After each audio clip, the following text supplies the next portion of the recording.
The world's getting crazier by the day. Power outages, supply chain disruptions, you just never know when the grid might go down for good. In this video, we're going to dive deep into Survival 101, covering everything you need to know to not just survive, but thrive in a grid-down apocalypse.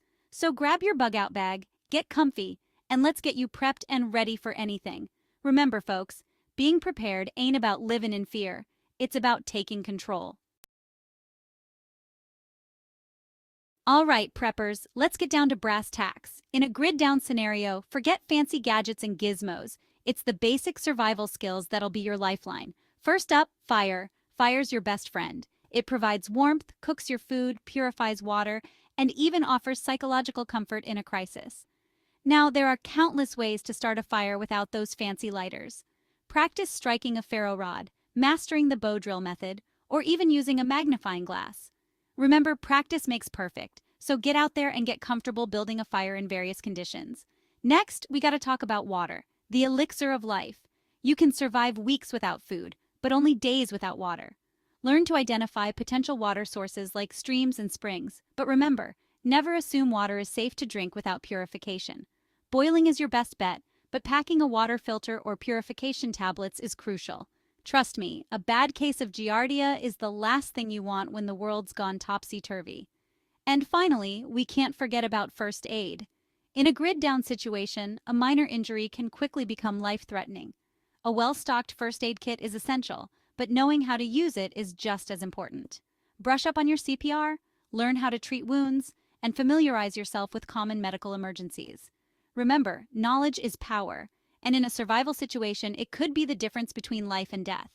Master these three basic skills: fire, water, and first aid, and you're already miles ahead in a grid-down world.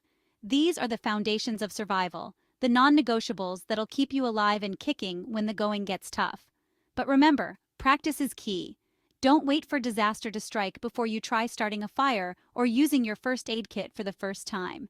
Make these skills second nature and you'll be well equipped to handle whatever comes your way. Start with one skill, practice it until you're confident, then move on to the next. So, get out there, learn those skills, and let's face the future head on. All right, folks, let's talk about keeping those bellies full when the grocery stores are a distant memory.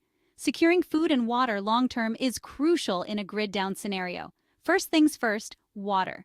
You'll need a way to collect and store a significant amount. Rainwater harvesting is your best bet. Set up barrels or containers to collect rainwater.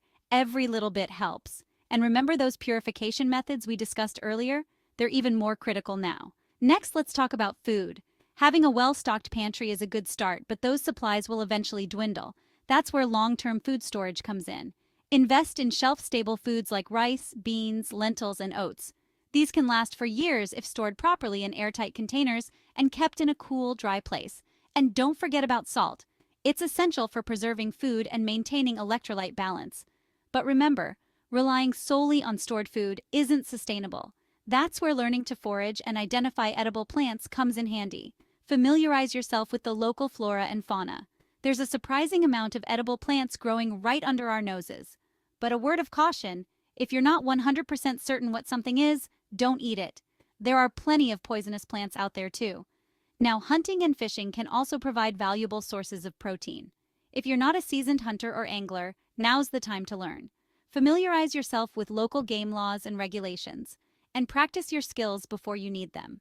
Remember, securing food and water in a grid-down situation is an ongoing process. It requires planning, resourcefulness, and a bit of ingenuity. So, get out there, explore your surroundings, and embrace the challenge of becoming more self-reliant. All right, folks, let's talk about shelter. In a grid-down scenario, having a safe and secure place to hunker down is paramount. Now, your ideal shelter will depend on your location and individual circumstances. But whether you're bugging out to a remote location or sheltering in place, there are some key considerations. First and foremost, location, location, location. You want a spot that's hidden, easily defensible, and provides access to essential resources like water and firewood. Avoid low-lying areas prone to flooding and valleys where cold air settles. Now there are countless shelter options, from simple tarps and tents to elaborate underground bunkers. Start by mastering the basics. Learn to build a debris hut, a lean-to, or a simple A-frame structure. These can provide adequate protection from the elements with minimal materials. Once you've got the basics down, you can start exploring more permanent structures. Consider factors like insulation, ventilation, and camouflage. Remember, you want to stay warm and dry, but you also don't want to become a beacon for unwanted visitors. Maintaining your shelter is just as important as building it. Regularly inspect for damage, keep it clean and dry, and have a plan for waste disposal. A well-maintained shelter is a healthy shelter. Now, security is another crucial aspect of your shelter. Reinforce entry points, establish clear lines of sight, and consider implementing early warning systems like tripwires or alarms. And finally, don't neglect the psychological aspect of shelter. Creating a comfortable and inviting space can do wonders for morale, especially during long-term survival situations. So take the time to learn the skills, gather the materials, and create a sanctuary where you and your loved ones can weather the storm. All right, preppers, imagine this. You're in a grid-down scenario, your phone's dead, your GPS is useless, and you need to get from point A to point B. What do? That's where the lost art of navigation comes in handy. Forget relying on technology, folks. We're going old school. First things first, get yourself a good old-fashioned map and compass. Learn to read topographic maps, understand declination, and practice taking bearings. Trust me, these skills will never let you down, unlike that fancy smartphone. But navigation isn't just about maps and compasses. It's about observation, awareness, and using your surroundings to your advantage.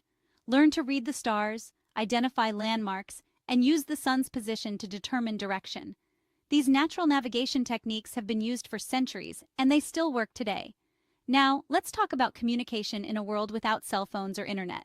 Sound impossible? Think again. Signal mirrors, whistles, and even smoke signals can be effective ways to attract attention or signal for help. Learn basic semaphore or Morse code. These can be invaluable for communicating over long distances. And don't underestimate the power of a good old-fashioned ham radio. So ditch the digital crutches, embrace the lost art of analog, and become a master of your domain. All right, preppers, let's talk gear. Having the right tools and supplies on hand can make all the difference in a survival situation. Now, your survival kit should be tailored to your individual needs and environment. But there are some essentials everyone should have. First and foremost, a reliable backpack is crucial. Choose one that's durable, comfortable, and large enough to carry all your gear. Next, let's talk about the essentials for shelter and warmth. A tarp, emergency blanket, and a fire starter are non-negotiables. Now, for water procurement and purification, pack a water filter, purification tablets, and a collapsible water bottle or hydration bladder. Remember, staying hydrated is crucial for survival. And don't forget about food. Pack high-calorie, non-perishable food items like energy bars, trail mix, and jerky. A first aid kit is another essential item. Make sure it's well stocked with bandages, antiseptics, pain relievers, and any personal medications you require. And remember those navigation and communication tools we discussed earlier? Pack your map, compass, signal mirror, and whistle. Now for everyday carry items, a multi-tool, a fixed blade knife, and a headlamp are essential. These versatile tools can be used for a variety of tasks, from cutting firewood to making repairs. And don't forget about personal hygiene. Pack biodegradable soap, a toothbrush, and toothpaste. Finally, consider adding some comfort items to your kit. Remember, your survival kit is more than just a collection of gear. It's your lifeline in a crisis. Well, folks, there you have it. We've covered the basics of survival in a grid-down apocalypse, from mastering essential skills to securing vital resources and building a safe haven.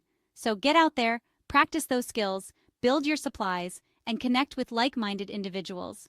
The more prepared we are as individuals, the stronger our communities will be when disaster strikes. Stay prepared, stay vigilant, and most importantly, stay free. And until next time, this is your name, reminding you to always be ready for anything. Take care, eh?